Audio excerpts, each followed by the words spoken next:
بيبدأ المسلسل مع عادل وبنعرف إنه شغال فني كاميرات شاطر جدا، وبيتصل بيه شعلان مديره وبيقول له إنك عندك شغل النهاردة، وبيقول له إني قايل لك إن قراية فتحتي النهاردة. وبيخرج عادل وبيلاقي بنت بتتخانق مع سواق أوبر، وبيحل المشكلة وبياخدها يوصلها هو. ولما بتقول له أنت مالك أنت، بيقول لها إن أنا بشتغل أوبر وممكن أوصلك، وبيوصلها فعلا. وبنعرف إن البنت دي اسمها أسماء، وبتشتغل دكتورة بيطرية، وبترتاح لعادل وبتاخد رقمه. بعد كده بنشوف حسن أخو عادل الصغير وهو بيسرق سماعة من محل تليفونات، وصاحب المحل بيمسكه وبيربطه. وفي نفس الوقت عادل بيبقى بيركب كاميرات في مكان، وصاحبة المكان بتقوله إني عايز أركب كاميرات صغيرة كده في مكان عندي، وبيقول لها إن ده شغل شمال وما بشتغلش فيه، وبتقول له إني هديك فلوس كتير جدا مقابل ده. وبعد كده صاحب المحل بيتصل بعادل وبيقول له اخوك حرامي وتعالى بسرعه. وبيروح عادل وبيعرف ان حسن سرق المحل، والراجل بيسيبه بالعافيه عشان خاطر عادل. عادل بيتكلم مع حسن وبيقول له حرام عليك بقى، مره تسرقني ومره تسرق صاحبك واخيرا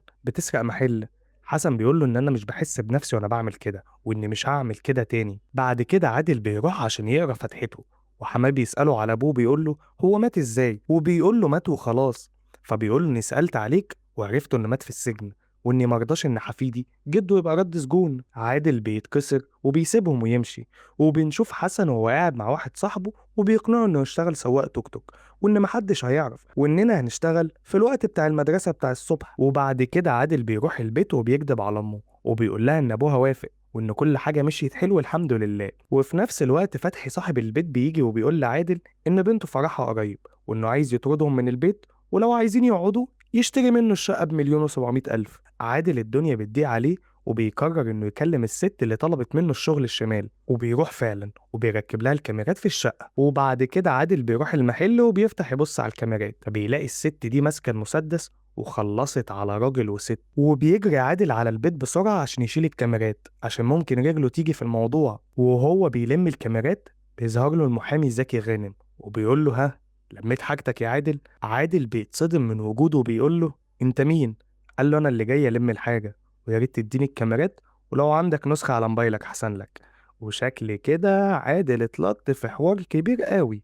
ما علينا. وبيروح عادل لصاحبه توحة وبيقول له اللي حصل، وتوحة بيقول له ان احسن لك انك تودي الفيديو للحكومه وهم هيتصرفوا يا عادل. بنشوف بعد كده زكي وبنعرف انه بيتعالج نفسيا عند دكتوره اسمها بسمه، وبيروح لها بسبب انه بقاله سنين مش عارف يشوف بنته، وان امها منعاه انه يشوفها. بعد كده زكي بيتصل بعادل لانه عارف انه بيحاول يوصل لمروه، وبيقول له اني هستناك النهارده ولازم تجيلي. وبيروح له فعلا، وزكي بيقول له اني عايزك تشتغل معايا، اني عايزك تحط لي كاميرات في اماكن عشان نحقق العداله سوا. وعادل طبعا بيرفض وبيقول له ان ده مش قانوني. فبيقول له هو يعني اللي انت عملته مع مروه كان قانوني؟ عادل ما بيقتنعش باللي هو سامعه وبيمشي ويسيبه. بعد كده حسن اخو عادل بيبقى قاعد مع صاحبه، وبيعرف ان الراجل اللي شغالهم في التكاتك بيستغلهم عشان يوصل مخدرات وهم سايقين التوك توك. وفي نفس الوقت ام عادل بتتعب جدا وبينقلوها المستشفى، والدكتور بيقول لعادل ان الحاجه تعبانه جدا ومحتاجه علاج مكلف جدا.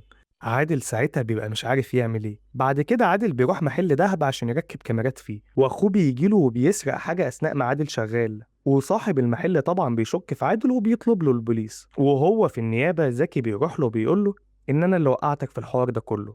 عادل بيقول له ملعوبه. فزكي بيقول له لو عايز تخرج من كل ده انا موجود، معايا ولا عليا؟ عادل بيهمشه خالص وبيقول له لا، انا مع ربنا. فزكي بيقول له ربنا يتولاك، وبيمشي ويسيبه. وبعد شوية ضغط عادل بيوافق إنه يشتغل مع زكي، وبيجي وبيطلعه، وبيقول له إن أول عملية هنشتغلها في محل كبابجي مشهور بتاع راجل اسمه المعلم ضيا، وإن اللحمة اللي بيباعها في المحل دي كلها فاسدة، بس هو في الخلطة بيعرف يغش الناس عشان الناس غلابة وبياكلوا وهم مش واخدين بالهم، وإنه عايز يركب كاميرات عشان يمسكه ويتحبس. عادل بيبعت توحة عشان يلعب في مواسير الغاز، وهو هيعمل نفسه إنه جاي عشان يصلح التسريب ده، لأنه عارف إن المركز الرئيسي بتاع الغاز جوه المطبخ، وده المكان اللي هيتحط فيه الكاميرات. وبصياعة جديدة عادل بيركب الكاميرات بتاعته فعلا. وبعد شوية بيجي بتاع الغاز الحقيقي وبيعرف إن عادل ما كانش من الغاز ولا نيلة، وبيروح عادل لزكي وبيقول له على اللي حصل. وزكي بيقول له إنك أنت معلم فعلا، وبيطلب منه يكلم صاحب المطعم وبيقول له إنك تدفع لنا فلوس مقابل الفيديو ده. وبيفهم عادل إن زكي لا عايز يحقق عدالة ولا حاجة، وإنه بيعمل كل ده عشان ياخد شوية فلوس. وزكي بيقول له إنه هيحبسه بس في نفس الوقت يطلع بمصلحة كويسة، وبيروح توحة وبياخد الفلوس فعلا. ورجالة المعلم دي بيجوا وراهم وبتحصل بينهم مطاردة كبيرة. زكي بيروح لعادل وبيقول له إنك ما ينفعش تدخل صاحبك ده في شغلنا، وقال له أنت ليك النتيجة وبس وملكش صالح بأي حاجة. وبيديله 100,000 جنيه وبيقول له اجهز للشغلانة الجاية. وبعد كده بيروح عادل البيت وبيلاقي زكي قاعد مع أمه في البيت، وبيتصدم لما بيلاقيه وما بيفهمش ايه سبب الزيارة. وبيقول له انت ايه اللي جابك هنا، وان ما طلبتش ان اجي بيتك ولا اشوف عيلتك. وبيهدده وبيقول له على الله اشوفك هنا تاني. وبيقول له اني مش هعمل كده تاني، واني جبت الدواء لامك جميلة وانقذت اخوك برضه جميلة. وعادل بيقول له ومال اخويا؟ بيقول له انت ما تعرفش ان بقاله اسبوعين مرفوض من المدرسة عشان سرق تليفون واحد صاحبه، وانه خلص الموضوع ورجعه المدرسة. وعادل بيبقى مش عارف يقول ايه. وبيروح بعد كده عادل لحسن وبيقول له فين التليفون اللي انت سرقته، وبيضربه بالقلم. حسن بيقول له انا ما سرقتش حاجه. وبيدور عادل على التليفون، وهو بيدور بيلاقي مخدرات في الدولاب بتاع حسن، وبيضربه تاني وبيقول له انت كده مش بس بتشرب، انت كده بشكلك بتتاجر في المخدرات. بعد كده بيروح عادل لبيت زكي وبيدخل اوضته وبيركب له كاميرات صغيره جدا، وكمان بيحط له مخدرات تحت سريره. لكن للاسف بيقع منه ورقه صغيره كده. وبيرجع زكي البيت، وأول ما بيدخل بيشوف الورقة اللي وقعت من عادل، وبيفهم إن في حد دخل الشقة. وعلى طول بيطب عليه البوليس وبيقول له إننا معانا إذن بتفتيش شقتك. فبيقول له اتفضل يا فندم. وفعلا بيفتشوا الشقة وما بيلاقوش أي حاجة خالص. وزكي بيقول للظابط إن شكله كده بلاغ كاذب، وإنه الإذن اللي معاك لتفتيش الشقة مش تفتيشي شخصيا. وبيبص للكاميرا وبيقول له مش كفاية لعب بقى يا عادل، عشان عندنا شغل كتير. بعد كده زكي بيروح لعادل وبيديله المخدرات والكاميرا، وبيقول له انه ما كانش العشم خالص، وبيقول له ان كده ليا حق عندك. عادل بيقول له اني مش عايز العب تاني، ولو عايز الفلوس خدها. وبيهدده وبيقول له طلعني من دماغك بدل ما بيتك في دماغي. وبيمشي ويسيبه. وبعد كده عادل بيكلم صاحبه فايز الضابط وبيحكي له كل اللي حصل، وبيحكي له عن موضوع زكي. فايز بيقول له ان دي جريمة واوعى تكون عملت كده. عادل بيقول له لا طبعا ما عملتش كده، انا بس قلت اكلمك احكي لك اللي حصل. فايز بيقول له لو كلمك تاني يا ريت تتصل بيا وتعرفني. وبيروح عادل لخير الفيومي صاحب المصنع اللي امه شغاله فيه، وبيقول له ان عايز حق امي في المصنع اللي شقيت فيه سنين. الفيومي بيقول له انتوا مالكوش عندي حاجه، وربنا يسهل لكم بعيد عني. بعد كده المعلم ده بيخطف توحه وبيخليه يتصل بعادل وبيقول له اني محتاج لك وتعالى. عادل بيقول له انا في مشوار وهجيلك. وفي نفس الوقت عادل بيكون واخد حسن وموديه لدكتور عشان يعالجه من السرقة. وبيخلص الجلسة وبيكتشف إن حسن سرق الموبايل بتاع الدكتور. وبيقول له يا ابني أنا جايبك أعالجك من السرقة بتسرق الدكتور، يلا ما علينا. بعد كده بيروح عادل وحسن لتوحة، وبيكتشف عادل إنه كمين، وبيجري من رجالة المعلم ضيا بسرعة وبيعرف يهرب منهم. بعد كده المعلم ضيا بيروح لزكي المكتب اللي بيشتغل فيه بتاع أستاذ راغب عشان يساعده في المشكلة اللي هو أصلا موقعه فيها. بيروح زكي لعادل وبيقول له اوعى تكون شاكك إن أنا اللي بعتهم. وبيحكي له الحكاية كلها، وبيقول له إن طه هو اللي سلمك بس غصب عنه طبعا علشان السكينة كانت على رقبته، وإنه ما قالش على حاجة أكتر من كده. وبيقول له كمان إن الواد ده عيل جدع، وبيديله 200,000 وبيقول له ده مقابل البهدلة اللي انت اتبهدلتها انت وصاحبك. بيروح لطوحة وبيديله 100,000 وبيقول له ده حق العلقة اللي انت خدتها. بعد كده المعلم فيومي بيطرد ام عادل من المصنع، وعادل بيعرف وبيروح له وبيقول له انت بتعمل دكر على امي. وبيوري له فيديو ليه وهو مع واحدة في المصنع عن طريق الكاميرا اللي مركبها له في مكتبه. وبيقول له خلاص هديك ال40,000 اللي انت عايزهم.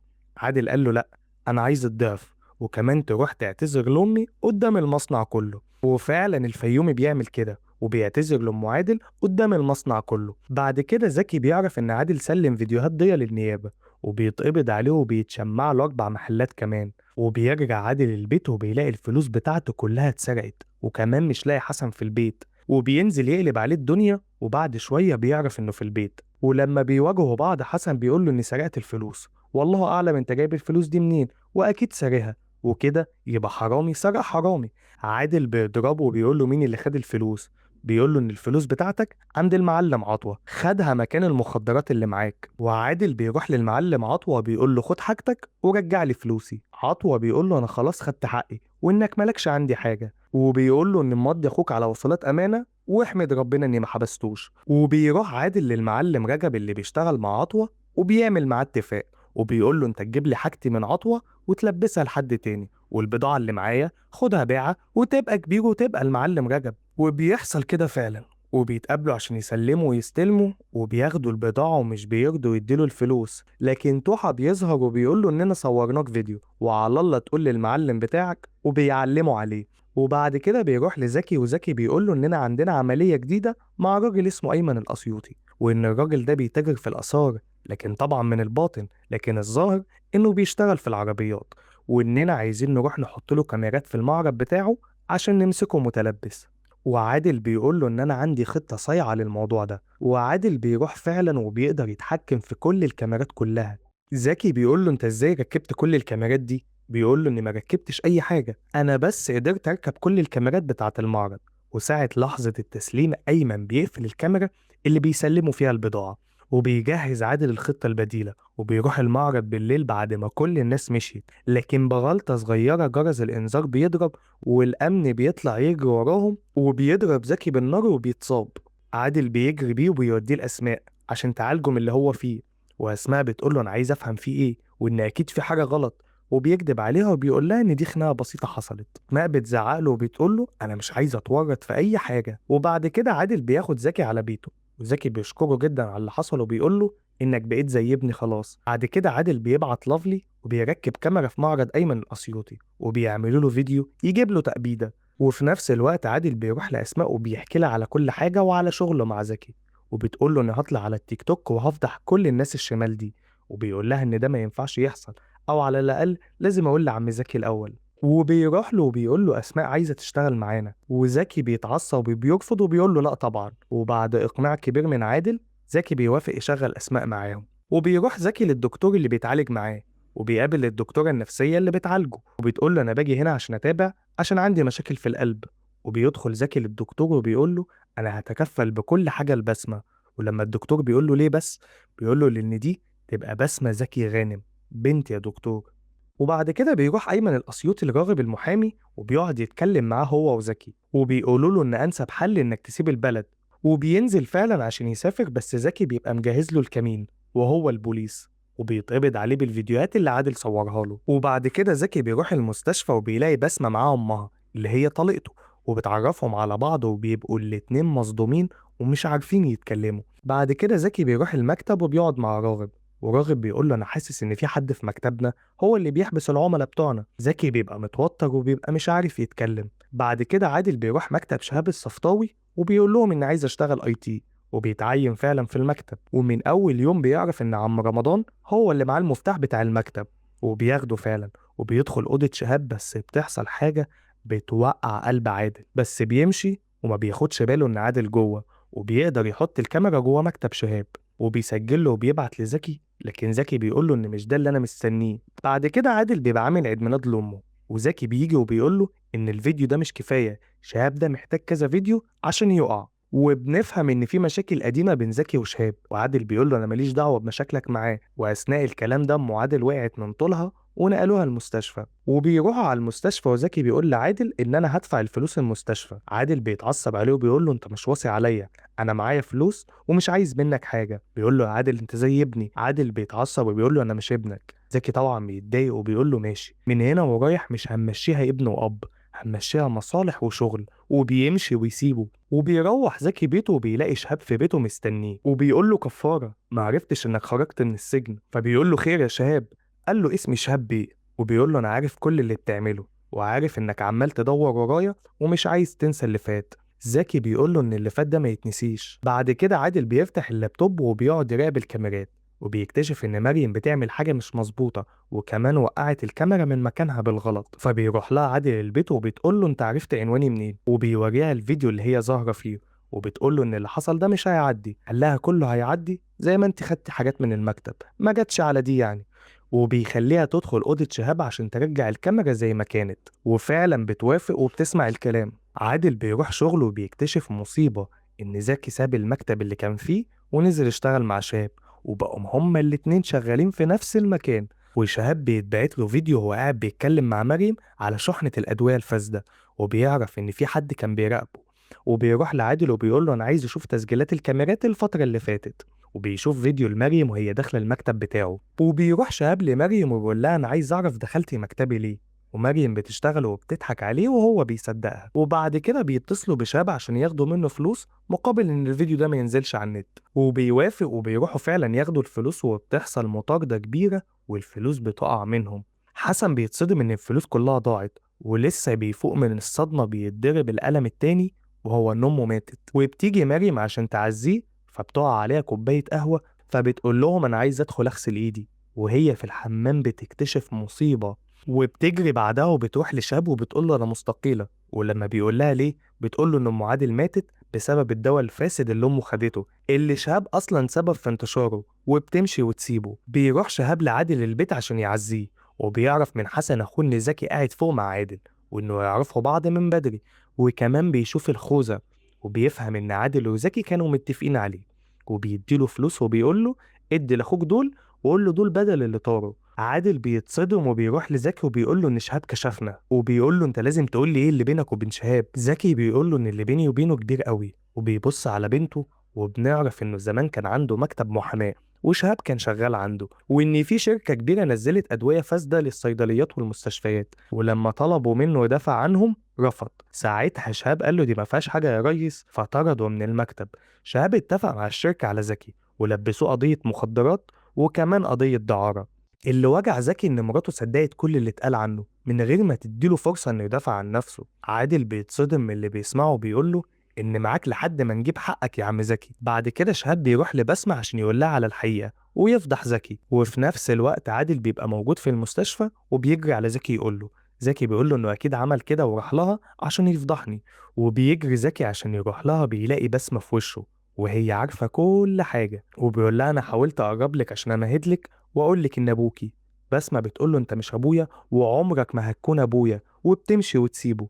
وفي نفس الوقت شاب بيتصل بعادل وبيقول له إني خطفت حسن أخوك، وإن قدامك ساعتين تجيلي ويكون معاك الفيديوهات والورق اللي خدته. عادل بينزل بيروح لأسماء وبيقول لها إنها تروح القسم وتسأل على ضابط اسمه فايز وتحكي له على اللي حصل وهو هيتصرف. بيروح عادل وتوح المخزن، وعادل بيمسك البنزين وبيرميه في المخزن كله عشان يولع فيه، لكن بيتصدم لما بيشوف شهاب قدامه وبيقول له تعالى نحرق بعض كلنا او نقعد نتكلم. فبيقعدوا يتكلموا وبيقول له ان حواري مش معاك. بياخدوا منه الفيديوهات كلها وبيديله اخوه وبيمشوا.